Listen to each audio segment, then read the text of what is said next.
మీరు కాన్షియస్లో ఉండి, సబ్ కాన్షియస్లో అనట్లేదు, కాన్షియస్లో ఉండి సరిదిద్దుకోలేని తప్పు ఏదైనా చేశారు ఎప్పటివరకు? అంటే సరిదిద్దుకోలేని తప్పు అనేది ఫ్రాంక్గా చెప్పాలంటే ఏం చేయలేదు. ఎందుకంటే సర్ది తీసుకుంటానుగా. సబ్ కాన్షియస్లో జరగదండి, కాన్షియస్. ఎందుకంటే సైకాలజీ చదివిన వాళ్ళకి సబ్ కాన్షియస్ రెండింటిని అవగాహన చేసుకోగలుగుతారు. మామూలు సబ్ కాన్షియస్ మైండ్ అంటే నా లోపల అంతరంగంలో జరుగుతున్నది. ఇప్పుడు నేను మీతో మాట్లాడుతున్నాను, నా లోపల ఏం జరుగుతుందో నాకు తెలుస్తుంది కదా. కాబట్టి సైకాలజీ చదివిన వాళ్ళకి అంతరంగపు ఆలోచనల యొక్క మూలాలను పట్టుకోవడం అర్థమవుతున్నాను. అంటే ఒకటి, ప్రతి మనిషికి conscious mind and sub conscious mind అంటూ ఉంటుందంటారా? ప్రతి మనిషికి ఉంటుందిగా, మనిషి అనేవాడి గ్యారంటీ ఉంటుంది. దాన్ని అబ్జర్వ్ చేసి అంటే అంత డిఫరెన్స్ ఏముంటుంది అనేది కాన్షియస్ మైండ్కి సబ్ కాన్షియస్ మైండ్ అదే ఎలా గుర్తించాలి దాన్ని? ఇప్పుడు నేను మీతో మాట్లాడుతున్నాను, ఇది కాన్షియస్ మైండ్. ఒక పెగ్గేస్తే కాన్షియస్ మైండ్ పై సబ్ కాన్షియస్ మైండ్ వస్తుంది కదా. సో అందులో కూడా కాన్షియస్గా ఉండేవాడే ఉండడు. వాళ్ళు పెగ్ వేయడం అంటేనే కాన్షియస్నెస్ లేకపోవడం కదా. అండ్ ఇక్కడ దాకా వచ్చింది కూడా ఒక విషయం చెప్పేసి ముందుకు వెళ్దాం. నేను మందు కొట్టను, అది ఆ క్లారిటీ ఇవ్వాలి. షూర్ దాంట్లో లోపల మనిషి అయినా బయట మనిషి అయినా ఖచ్చితంగా అందు డౌటే ఉంది, తప్పే ఉంది. బయటికి చెప్పడం వేరు, లోపల అసలు అది వేరు కదా. అంటే మీరు చెప్తారు చూసారా మనుషులు ఇన్ని రకాలని, అలాగే గెస్ట్లు కూడా కొన్ని రకాలు ఉన్నారు. ఎలా అంటే ఒకటి చెప్తాను, నేను నా పాయింట్ చెప్పాలి మీకు.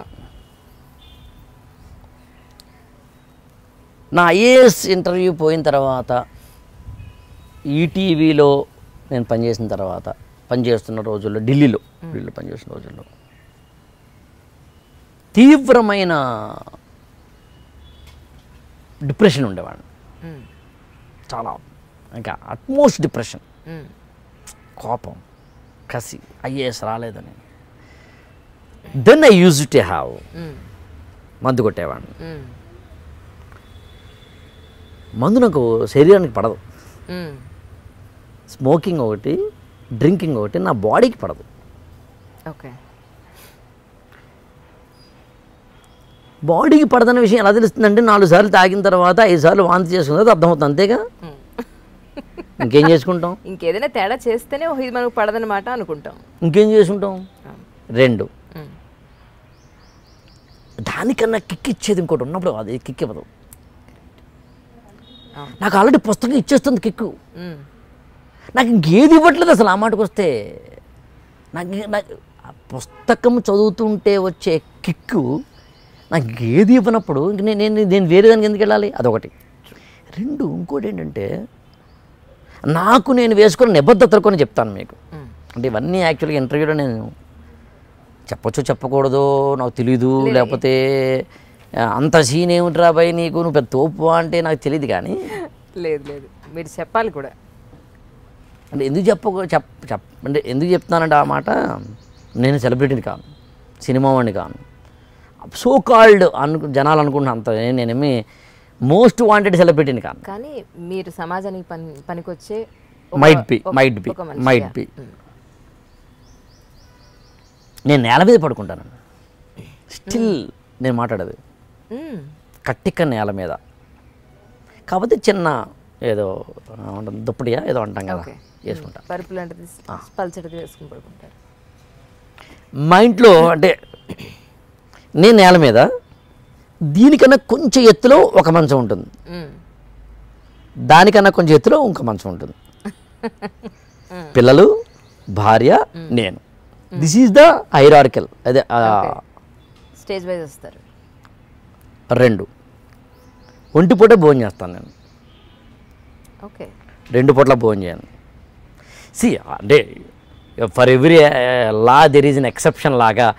అప్పుడప్పుడు పెళ్ళికి వెళ్ళినప్పుడు మొహమాటానికో మధ్యాహ్నం భోజనం చేయక రాత్రి, అది కాదు నేను ఉంటాను. ఇన్ జనరల్ ఎవరైనా అదే ఏంటి అదేం సార్ మీరు ఎక్కడైనా హోటల్లో ఉంటే మరి ఎక్కడ పడుకుంటారు, దట్ ఈస్ నాట్ కండిషన్స్ వేరే. నేను పెడుతున్న దీన్ని కండిషన్ అన్నాను, నాకు పెట్టిన నిబద్ధత అన్నాను నేను. ఇవన్నీ నేను చెప్తుంది 2003 ఈ డ్రెస్సింగ్లోంచి వచ్చిన పిచ్చులు. Okay okay. అసలు మీకు విషయం చెప్పమంటారండి, పిచ్చోడు ఇలా గొప్పోడు. పిచ్చోడు అంటే మామూలు మన జనరల్ పిచ్చోడు కాదు, మూర్ఖుడు. ప్రతి ఒక్క వ్యక్తి మూర్ఖుడైతే గొప్పవాడు అవుతాడండి. ఈ రాష్ట్రం వచ్చి తీరుతుందని మూర్ఖంగా నమ్మకపోతే కేసీఆర్ తెలంగాణను తెచ్చుకునేవాడు కాదు.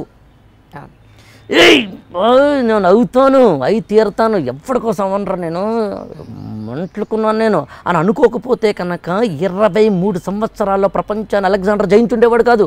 ఆ మాట వాళ్ళ అమ్మ అంటుంది. వాళ్ళ అమ్మ చెప్తుంది, నువ్వు ప్రపంచాన్ని జయించేవాడు ఎవరా, మీ నాన్న కేవలం గ్రీకు రాజ్యాన్ని జయించడానికి తహదాలు ఆడిపోతున్నాడు, నువ్వు ప్రపంచం జయిస్తావు రెచ్చగొట్టింది. అలా అనుకోకపోతే ఈ దేశానికి ప్రధానమంత్రి చాయ్ వాళ్ళ అయి ఉండేవాడు కాదు. అందులో మూర్ఖత్వం ఉండాలి మనిషికి కదా. కాస్త లాజిక్తో కూడా మూర్ఖత్వం ఉంటే బాగుంటుంది, లాజిక్ ఉంటే మూర్ఖత్వం పోతుంది, వేరే విషయం. కానీ ఆర్జీవి గారు లాంటి వ్యక్తి కూడా మీరు చాలా పాజిటివ్ గా మరో కాదులండి. చెప్తాను ముందు నేను నేలం పడుకోవడం, ఒంటిపొడి భోజనం, మెడిటేషన్ తప్పనిసరి చేస్తాను, 6 గంటలు మాత్రమే నిద్రపోతాను. హరిహరాదులు అడ్డొచ్చిన 6 నుంచి ఇంకొక 1 మంది నిద్రపోను. అర్ధరాత్రి ఎన్నింటికి పడుకున్నా 6ంటికి 5:30కి లేస్తాను, 5:30 6 మధ్యలో లేస్తాను. నేను హరిహరాడు వచ్చిన రోజుకి 1 గంట మెడిటేషన్ చేస్తాను. ప్రపంచం ఏమైపోతున్నా సరే, అత్యంత నిరాశ జీవితంలోకి వస్తున్నా సరే, దానికి అలాగెనప్ప గోడలతో అడ్డుకట్ట వేసి నేను ఉంటాను, ఉండడానికి కనీసం ట్రై చేస్తాను. ఇవన్నీ ఎందుకో చెప్పాలి మీకు. పతంజలి యోగశాస్త్రం చదవడం వల్ల అంత ఉంటుందంటారా? ఉందండి, నమ్మి చెప్తున్నాను. నేను నా అదృష్టం అండి, గొప్ప పుస్తకాలు చదివానండి. నా అదృష్టం, అమ్మ నాన్న సంస్కారం, గురువుల కొన్ని పుస్తకాలు నలిపేస్తాయండి. బా అది ఎన్ని చెప్పచ్చు. ఇప్పుడు నేను ఇంటర్మీడియట్లో ఉన్నప్పుడు అందరూ నన్ను చూసి ఏమైనా అనుకునేవాడిని నేను. ఎవరిని చూసిన అబ్బాయిగా బక్కగా పలచగా పీలగా ఉండేవాడిని. ఏమో మనల్ని చూసి అంటున్నారా. అప్పుడు ఒక విజయం పైన అని చెప్పి ఎండమూరి వీరేంద్ర ఒక పుస్తకం చదివాను. అందులో ఒక లైన్ ఉంటుందండి, ఎవడైనా నిన్ను గురించి ఏదైనా అనుకుంటే అది నీ సమస్య కాదు, ఆడి సమస్య అన్నారు. అంత అయిపోయింది. అసలు ఆడి కదా సమస్య, నీ సమస్య ఏంటి? అమ్మ వంకాయ కూర వండింది, పెద్ద అబ్బాయికి నచ్చలేదు, రెండో అబ్బాయికి నచ్చలేదు. నచ్చడం నచ్చకపోవడం ఎవరిలో ఉంది? కూరలో ఉందా, అమ్మలో ఉందా, మనిషిలో ఉందా? మీరు నచ్చకపోతే ఆ పక్కోడు తప్పు మీది కాదు. మీరు రైట్ అని అనుకుంటే చేసుకుంటూ పోండి, తప్పైనా సరే బతికేవా లేదంత పాయింట్. దాన్ని నేను ఏమంటానంటే, ముందు పరిగెత్తలేకపోతే నడవలేకపోతే నించోలేకపోతే పడుకోలేకపోతే ముందు బతకాలి. బతుకు ఆత్మహత్య కాదు, జీవితం అంటే పోరాటం. గెలిచినోడిదే ఇక్కడ చరిత్ర, గొప్పోడిదే ఇక్కడ చరిత్ర. మామూలుడికి కష్టాలు రావు. నీకు కష్టం వచ్చిందంటే మగధీర ఆడధీర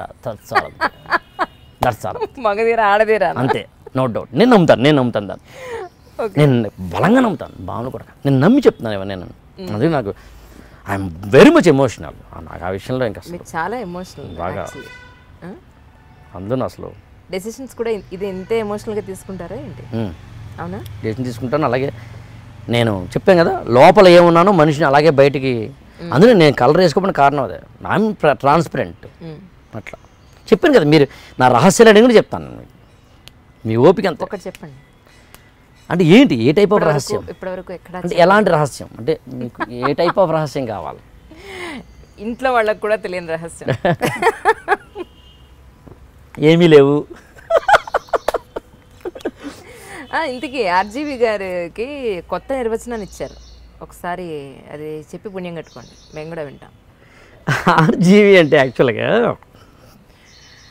నేను కొత్త నిర్వచనం ఇచ్చానండి కన్నా. అవును, నిజం, కొత్త న్యూస్ ఇచ్చాను. నేను కొత్త న్యూస్ ఇచ్చారు. ఆయన గురించి అంత పాజిటివ్గా మాట్లాడారు. అసలు ఆయన గురించి కూడా కొంత మాట్లాడాలి. అందుకే నేను ఆర్జీవి గురించి గొప్పగా మాట్లాడలేదు, పాజిటివ్గా మాట్లాడలేదు. రామోయిజం గురించి గొప్పగా మాట్లాడాను. తేడా ఉంది. ఆయన గురించేగా చెప్పింది కాదా? చెప్పండి. అది ఆయన గురించేగా. రామోయిజం ఏమిటి? ఇక్కడే